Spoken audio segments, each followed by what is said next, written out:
Assalamualaikum warahmatullahi wabarakatuh. Kami dari kelompok 2 akan menjelaskan materi tentang pluralisme agama dan integrasi bangsa Indonesia. Materi yang dibahas meliputi 1. Pengertian pluralisme agama, 2. Beragama secara berkebudayaan, 3. Toleransi beragama, 4. Beda agama satu Tuhan. Pluralisme agama. Apa sih pengertian pluralisme agama? Yaitu sebuah konsep yang mempunyai makna yang luas, berkaitan dengan penerimaan terhadap agama-agama yang berbeda, dan digunakan cara yang berlain-lainan pula. Seperti 1. Sebagai pandangan dunia yang menyatakan bahwa agama seseorang bukanlah sumber satu-satunya yang eksklusif bagi kebenaran. Dan dengan demikian, di dalam agama-agama lain pun dapat ditemukan setidak-tidaknya sesuatu kebenaran dan nilai-nilai yang benar. 2. Sebagai penerimaan atas konsep bahwa dua atau lebih agama yang sama-sama memiliki klaim-klaim kebenaran yang eksklusif sama-sama sahih. Pendapat ini seringkali menekankan aspek-aspek bersama yang terdapat dalam agama-agama. 3. Kadang-kadang juga digunakan sebagai sinonim untuk ekumenisme, yakni upaya untuk mempromosikan suatu tingkat kesatuan, kerjasama, dan pemahaman yang lebih baik antara agama-agama atau berbagai denominasi dalam suatu agama. 4. Dan sebagai sinonim untuk toleransi agama, yang merupakan prasyarat untuk koeksistensi harmonis antara berbagai pemeluk agama ataupun denominasi yang berbeda-beda.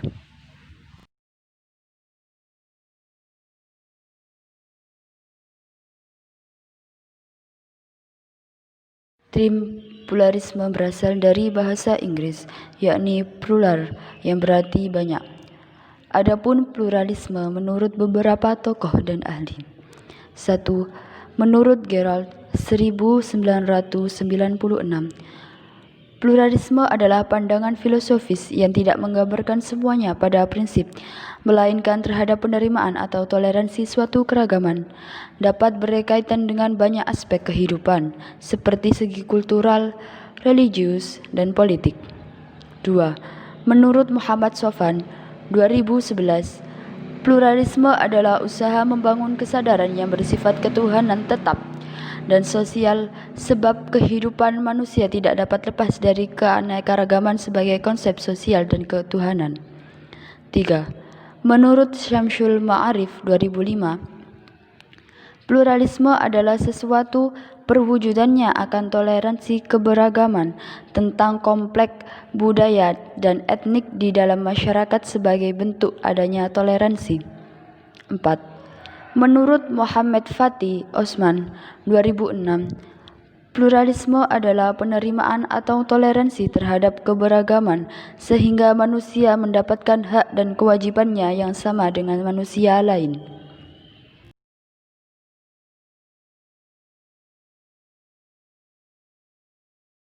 Beragama secara kebudayaan.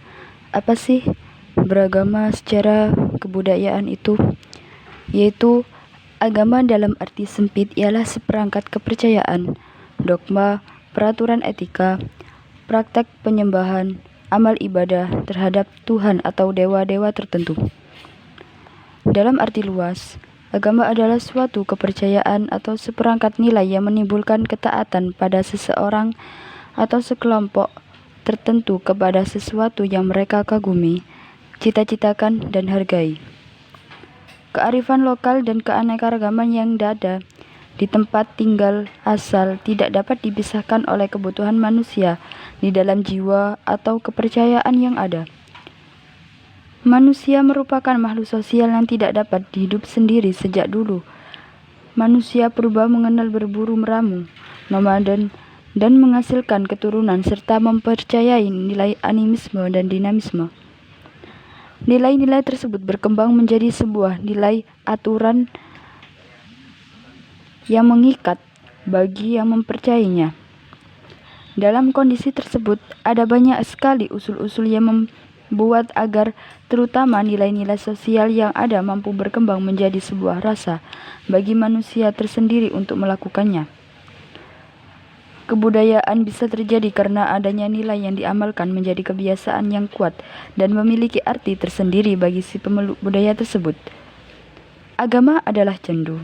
Candu merupakan rasa yang mampu menimbulkan rasa tersendiri dan bagian yang sangat sakral untuk kebutuhan yang paling utama. Agama tidak dapat dipisahkan dalam kebudayaan, bahkan pun kebudayaan tidak dapat dipisahkan oleh agama. Sama seperti halnya Wali Songo yang sejak dulu menyebarkan agama Islam dengan nilai-nilai kebudayaan dan kearifan lokal Nusantara. Contohnya seperti yang pertama, Wali Songo menyebarkan agama Islam dengan media pewayangan. Yang kedua, bentuk Masjid Agung Banten yang beratap tumpang, berbatu tebal, bertiang saka dan sebagainya benar-benar menunjukkan ciri-ciri arsitektur lokal.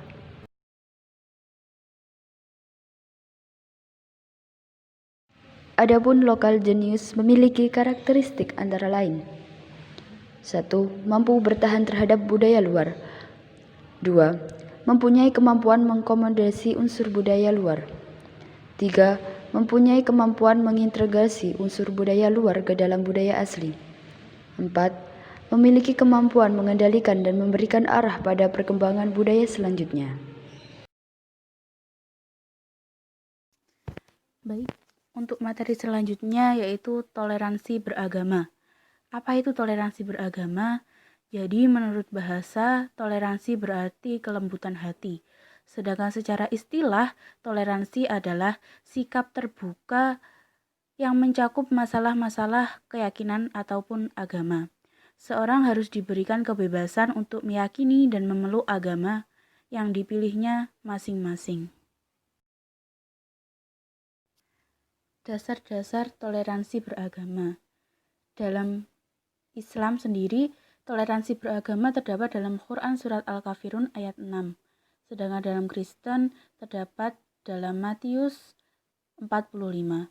Dalam Hindu terdapat dalam Trihitakarana, Buddha terdapat Dikrit Asoka, Konghucu terdapat dalam kitab suci Sihu, dinyatakan dalam Lunyu 2:14.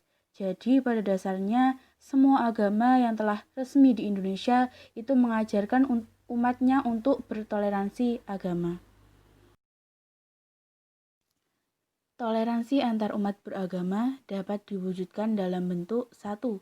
Saling tolong-menolong. 2. Memberi kebebasan kepada pemeluk agama lain dalam menjalankan ibadah sesuai dengan agama dan kepercayaannya. 3. Tolong-menolong dalam hidup bermasyarakat. Tetapi dalam toleransi beragama, kita juga harus mempunyai batasan-batasan. Apa itu batasan-batasan dalam toleransi beragama? Yaitu kita tidak boleh berkompromi dalam hal akidah dan juga ibadah kita.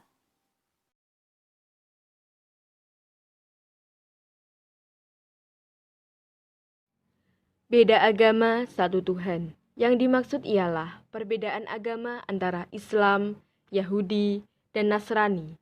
Ketiga agama tersebut menyembah satu Tuhan, ialah Allah. Perbedaan agama tersebut akan kita sampaikan pada materi berikut ini. Periode setelah Nabi Adam, semua nabi-nabi mengajarkan ajaran keesaan Allah atau Tauhid sebagai pencipta alam semesta ini. Pembuktian tentang kisah pencarian Tuhan dijelaskan oleh Allah dalam firman-Nya, Surat Al-An'am ayat 76-79. Yaitu ketika Nabi Ibrahim mencari sebuah hakikat Tuhan. Ajaran tentang keesaan Allah disampaikan oleh para nabi dan rasul, seperti dalam firman-Nya, Quran Surat Al-Anbiya ayat 25, yang artinya, dan tidaklah kami mengutus sebelum engkau seorang rasul pun melainkan kami wahyukan kepadanya, bahwasanya tiada Tuhan yang sebenarnya disembah melainkan aku atau Allah, maka sembahlah aku. Kerasulan Nabi ada yang dikabarkan dalam kitab, namun ada yang tidak dikabarkan. Dikabarkan dalam kitab suci seperti kedatangan Rasul Muhammad SAW sudah diramalkan sebelumnya. baik dalam Quran ataupun dalam Injil, Zabur, maupun Taurat. Dalam Al-Quran, surat As-Saff ayat 6, yang artinya, "Dan ingatlah ketika Isa ibnu Maryam berkata, 'Hai Bani Israel, sesungguhnya aku adalah utusan Allah kepadamu, membenarkan kitab sebelumku, yaitu Taurat, dan memberi kabar gembira dengan datangnya seorang Rasul yang akan datang sesudahku, yang namanya Ahmad.' Kemudian Rasul itu datang kepada mereka. Mereka berkata, 'Ini adalah sihir yang nyata.' Lalu dalam kitab Ulangan, pasal 18 ayat 12-22, Nabi Musa bersabda, 'Maka pada masa itu berfirmanlah Allah kepadaku, benarlah kata mereka, Bani Israel itu, bahwa aku, Allah, akan menjadikan bagi mereka seorang nabi dari antara segala saudaranya, yakni dari Bani Ismail yang seperti engkau. Dan aku akan memberi segala firmanku dalam mulutnya, dan dia pun akan mengatakan kepadanya segala yang aku suruh.' Kemudian di kitab Injil, pasal 14 ayat 16-17, yang menyebut-nyebut perihal roh kebenaran, yang dalam bahasa Yunani disebut paraklet atau parakletos, yang bermakna yang terpuji. Dan dalam bahasa Arab, Muhammad memang berarti yang terpuji. Nabi Muhammad mengajarkan untuk percaya kitab-kitab Zabur, Taurat, maupun Injil. Konsep pada agama Yahudi, Nasrani, Islam dalam ketuhanan didasarkan pada unitarian monoteisme. Doktrin ini mengekspresikan kepercayaan pada satu Tuhan. Alkitab Ibrani mengatakan, "Dengarkan Israel, Tuhan adalah Allah kita, Tuhan adalah satu." Kemudian dalam kitab Injil, Ulangan 32-39 mengatakan, "Lihatlah aku, Allah yang Esa, tak ada Allah kecuali aku." Kemudian dalam Al-Quran juga disebutkan dalam Quran Surat Al-Ikhlas ayat 1, "Katakanlah, dialah Allah yang Maha Esa." Dari ketiga kitab tersebut sudah jelas adanya substansi bahwa Allah lah Tuhan dari Yahudi, Nasrani, dan Islam. Hanya dalam perkembangannya, semua berkembang dengan prinsip kebenarannya sendiri-sendiri dalam bidang syariahnya. Sedangkan dalam bidang akidah, prinsipnya mempercayai keesaan Allah. Kitab Taurat diturunkan dalam bahasa Ibrani. Isi pokok kitab ini yakni 10 firman atau perintah Allah yang diterima oleh Nabi Musa saat berada di puncak gunung Tursina. Perintah yang berisi asas-asas akidah dan syariat itu tercantum dalam kitab Keluaran pasal 20 ayat 1-17 dan kitab Ulangan pasal 5 ayat 1-21 yang berisi 1. Keharusan mengakui keesaan dan mencintai Allah. 2. Larangan menyembah berhala atau patung. 3. Perintah menyebut nama Allah dengan hormat. 4. Perintah memuliakan hari Sabat atau Sabtu. 5. Perintah menghormati ayah ibu. 6. Larangan membunuh sesama manusia. 7. Larangan berbuat zina. 8. Larangan mencuri. 9. Larangan berdusta. Dan 10. Larangan berkeinginan mempunyai barang orang lain dengan cara yang tidak tepat. Selain 10 firman atau perintah Allah, Nabi Musa alaihissalam juga menerima wahyu lain tentang cara melakukan sholat, berkurban, upacara, dan lain sebagainya. Dalam menyiarkan ajaran tersebut, Nabi Musa alaihissalam dibantu oleh saudaranya yang bernama Nabi Harun alaihissalam. Kemudian kitab Injil.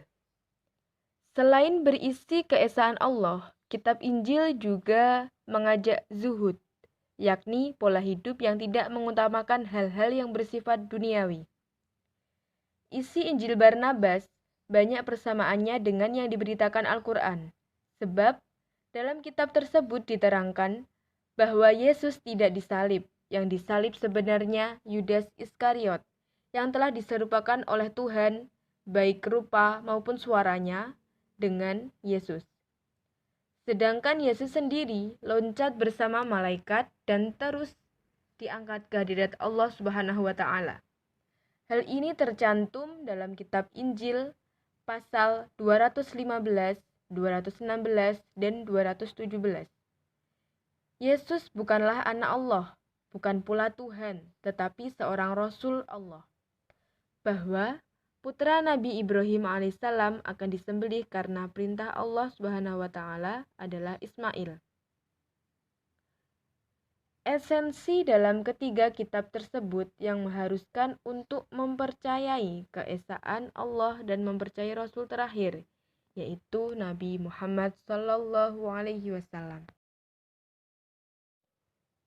Dengan demikian dapat kita simpulkan bahwa dari kitab Taurat, Zabur, dan Injil, serta Al-Quran, sebenarnya mengharuskan untuk mempercayai keesaan Allah dan mempercayai Rasul terakhir, yakni Nabi Muhammad SAW. Lalu, kenapa masih ada perbedaan di antara Yahudi, Nasrani, dan Islam yang berasal dari satu Tuhan? Sebab isi kitab dari Taurat, Zabur, serta Injil telah diubah oleh pemuka agama mereka. Pemikiran bangsa Yahudi sendirilah yang dalam sejarah tidak mengakui kerasulan Nabi, baik Nabi Isa maupun Nabi Muhammad. Juga pemikiran bangsa Nasrani yang juga tidak mengakui kerasulan ajaran Nabi Muhammad. Ketidaktaatan bangsa Yahudi dan Nasrani dilakukan dengan membuat penyimpangan kitab Taurat dan kitab Injil yang tidak dapat dibuktikan keasliannya. Dengan demikian, mohon maaf apabila ada kesalahan. Wallahu a'lam bishawab. Wassalamualaikum warahmatullahi wabarakatuh.